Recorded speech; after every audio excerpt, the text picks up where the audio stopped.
पदार्थ में परमाणु प्रकाश के स्रोत होते हैं।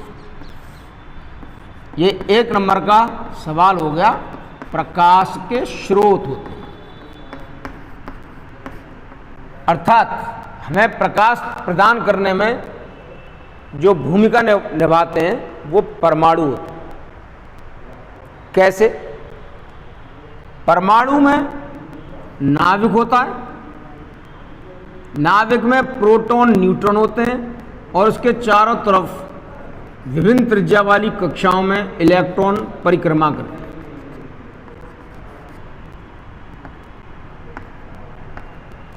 ये कक्षाएं निश्चित होती हैं,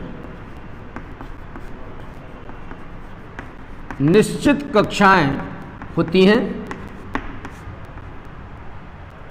इन कक्षाओं में इलेक्ट्रॉन की ऊर्जा निश्चित होती है। निश्चित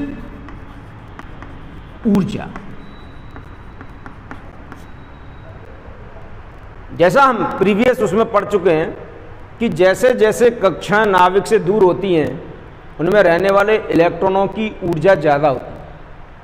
अर्थात इसमें K में जो होगा उसकी ऊर्जा होगी, जो L में होगा उसकी ऊर्जा ज़्यादा होगी, M में ऊर्जा और ज़्यादा होगी, एंड सो ऑन।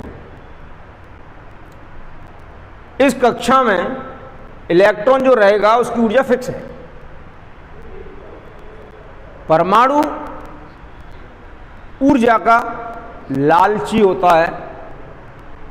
उसे यदि ऊर्जा मिल जाए और कम से कम इतनी ऊर्जा मिल जाए कि वो अपनी किसी उच्च कक्षा में जा सके, वो सारी ऊर्जा स्वीकार नहीं करता परमाणु। परमाणु केवल उन ऊर्जाओं को स्वीकार करता है जिनकी ऊर्जा प्राप्त करके वो अपनी किसी निम्न ऊर्जा वाली कक्षा से ऊंची ऊर्जा वाली कक्षा में चला जाए। तो वो परमाणु, जैसा मैंने कहा, लालची है। ऊर्जा देखते ही वो ऊर्जा लेता है और उसका कोई इलेक्ट्रॉन अपनी निम्न ऊर्जा वाली कक्षा को छोड़कर उच्च ऊर्जा वाली कक्षा में चला जाता है। क्या हुआ? इलेक्ट्रॉन निम्न ऊर्जा वाली कक्षा से उच्च ऊर्जा वाली कक्षा में चला गया। आपने सब सुना होगा, इसे हम कहते हैं परमाणु की उत्तेजित अवस्था, एक्साइटेड स्टेट। ये इसकी ग्राउंड स्टेट है। ग्राउंड स्टेट में उसने ऊर्जा ली और वो एक्साइटेड स्टेट में चला गया। और परमाणु इस अवस्था में 10⁻⁻8 सेकंड रहता है। बल्कि मैं कहूँ कि उसे अपनी गलती का एहसास होता है, क्योंकि वो मूल अवस्था में जब था तो उसकी स्टेबिलिटी ज़्यादा थी, लेकिन जब उच्च ऊर्जा स्तर में चला गया तो वो अनस्टेबल हो गया। और जैसा हम जानते हैं कि प्रकृति में निर्जीव हों सजीव हों सब स्थायी अवस्था में रहना चाहते हैं, और स्थायी अवस्था तब होती है जब उसकी स्थितिज ऊर्जा कम से कम हो। और यहाँ क्या हो रहा है? परमाणु की ऊर्जा बढ़ गई, वो अनस्टेबल हो गया।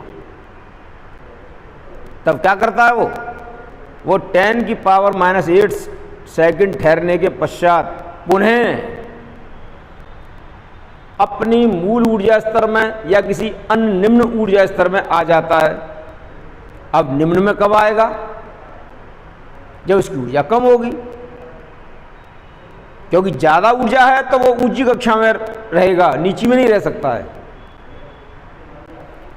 नीची में आने के लिए वो जितनी ऊर्जा लेके गया था उतनी ऊर्जा को विद्युत चुंबकीय तरंगों के रूप में या प्रकाश फोटोन के रूप में वो उत्सर्जित कर देता है। इस तरह हमारे पास क्या पहुंचता है? प्रकाश पहुंचता है। तो मैंने जैसा कहा कि किसी पदार्थ में परमाणु प्रकाश के स्रोत होते हैं। जब परमाणु को किसी कारण से बाहर से उपयुक्त ऊर्जा मिलती है, उपयुक्त शब्द का इस्तेमाल हम इसलिए कर रहे हैं कि वो हर ऊर्जा स्वीकार नहीं करता है, वो केवल उतनी ऊर्जा लेता है जिससे कि वो अपनी किसी उत्तेजित अवस्था में जा सके, और वहाँ 10⁻⁻8 सेकंड ठहरने के पश्चात वो वापस किसी निम्न में या अपनी मूल अवस्था में आता है। तब वो दोनों कक्षाओं की ऊर्जा के अंतर के बराबर ऊर्जा वाला प्रकाश फोटोन उत्सर्जित कर देता है और हमारे पास प्रकाश फोटोन आ जाता है।